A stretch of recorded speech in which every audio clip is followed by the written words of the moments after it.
आपण बघत आहात DPA न्यूज मराठी, शोध सत्य बातमीचा। शेलू कोचिंग क्लासेस असोसिएशनच्या वतीने तहसीलदारांना निवेदन।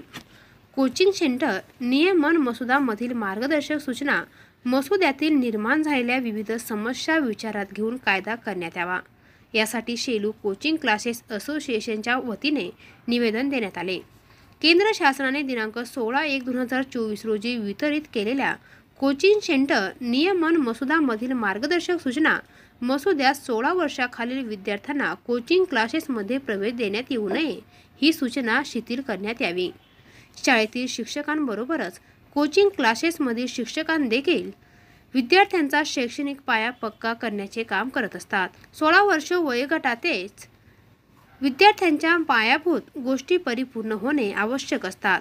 16 वर्षाखालील विद्यार्थ्यांना कोचिंग बंद ही केंद्र सरकारच्या कायद्यातील मसुद्यात जी तरतूद ती रद्द करण्यात यावी। कोचिंग क्लासेस व्यवसायावर खाजगी शिक्षकांची उपजीविका आहे, तरी केंद्र आणि राज्य सरकारने सदर मसुद्याची अंमलबजावणी करताना या 16 वर्षाखालील विद्यार्थ्यांना कोचिंग बंद ही सूचना रद्द करावी, यासाठी शेलू तहसीलदार यांना शेलू क्लासेस असोसिएशनच्या वतीने निवेदन देण्यात आले।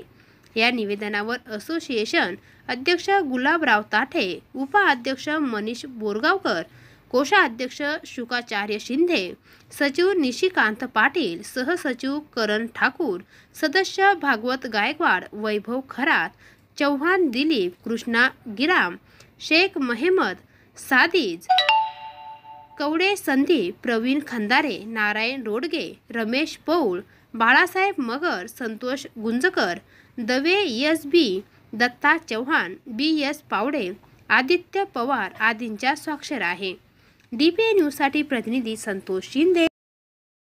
ताज्या घडामोडी व अपडेट जाणून घेण्यासाठी आताच DPA न्यूज चॅनलला सबस्क्राइब करा आणि बेल आयकॉन क्लिक करायला विसरू नका।